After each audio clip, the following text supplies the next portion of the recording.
Assalamualaikum warahmatullahi wabarakatuh. Nama saya Mila Hanifah Batubara, INPM 2003090081 dari Fakultas Ilmu Sosial dan Ilmu Politik, jurusan Kesejahteraan Sosial kelas 4B pagi.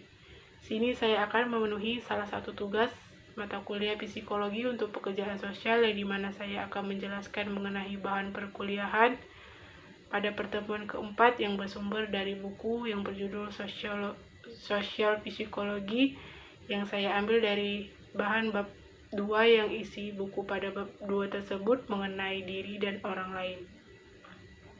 Di sini saya akan menjelaskan bagian pertama, yaitu persepsi orang lain. Pada ini kita akan meninjau pendekatan dengan cara sosial, termasuk kita menilai orang lain, pengguna skema, skrip, dan prototipe. Kemudian kita akan membahas proses atribusi yang berkaitan dengan proses orang lain. Skema orang inilah yang telah disebutkan di atas. Ini jumlah yang terbentuk dari orang tertentu yang kita ketahui secara pribadi, teman, tetangga, atau rekan kerja, atau seseorang yang kita kenal yang tidak mungkin kita kenal secara pribadi, politis, mungkin atau televisi. Kepribadian psikolog sosial memiliki sejarah panjang, upaya untuk memahami kita, kesan yang bentuk dari orang-orang yang kita temui. Ketika kita pertama kali bertemu seseorang, penampilan fisik mungkin merupakan sumber pertama informasi kita memiliki tentang tersebut. Prototipe dan eksemplar pada dasarnya bersifat pribadi, individu-individu, kognisi sosial, setiap berbeda dengan jaringan lainnya, dan didasarkan pada pengalaman individu tersebut. Namun, ada kasus di mana prototipe yang disebut oleh individu dibagian secara luas. Dalam hal ini dapat dikatakan bahwa terdapat stereotipe sosial.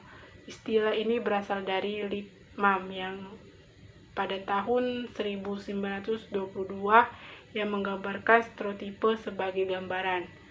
Dan bagian kedua, atribusi. Bagian ini membahas cara kita menarik kesimpulan tentang orang yang kita temui dari perilaku yang kita amati. Manusia diri berprofesi sebagai ilmuwan, berusaha terus-menerus untuk menemukan penjelasan atas fenomena yang diamati. Hal ini memungkinkan kita untuk mencoba memprediksi perilaku orang dan mungkin memberikan pengaruh terhadapnya. Dengan cara ini kita lebih bisa mengendalikan hidup kita dan tidak mudah diterbangkan ke sana kemari. Untuk menemukan penyebab sesuatu adalah alat yang cukup ampuh dalam kami untuk mengontrol peristiwa. Heidegger pada tahun 1958 percaya bahwa membiarkan diri mereka sendiri, kebanyakan orang berusaha untuk membangun teori mereka sendiri tentang penyebab perilaku manusia.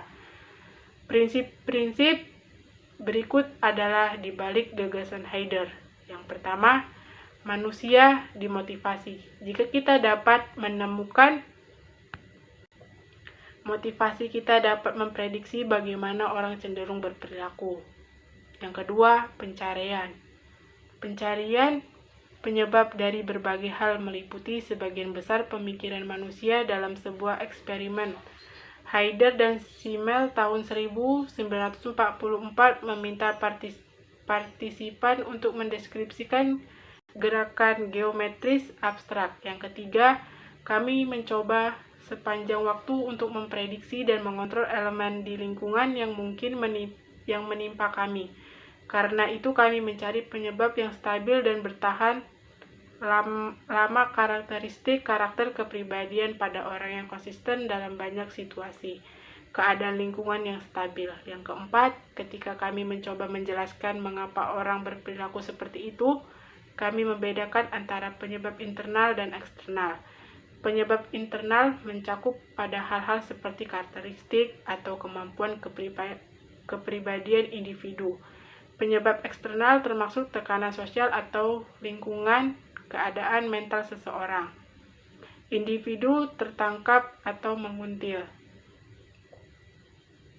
Bagian ketiga, konsep diri. Individu cara memandang dirinya sendiri sangatlah penting. Informasi yang kita simpan tentang diri mewakili kita. Konsep diri kami telah menemukan skema dari bab 1, di mana skema itu digunakan untuk menggambarkan pendekatan kognitif sosial terhadap psikologi sosial. Ini telah diterapkan pada cara di mana konsep diri dibangun. Marcus pada tahun 1982 telah menerapkan ini pada maskulinitas dan feminitas.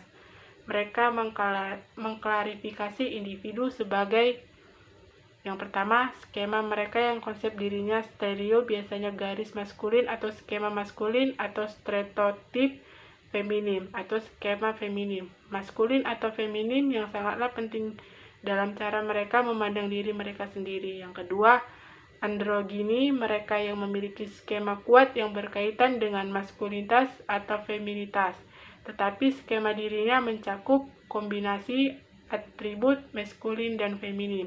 Yang ketiga, aschematik, mereka yang tidak memiliki skema yang kuat yang berhubungan dengan maskulinitas atau feminitas, atau mereka yang secara efektif atau internal.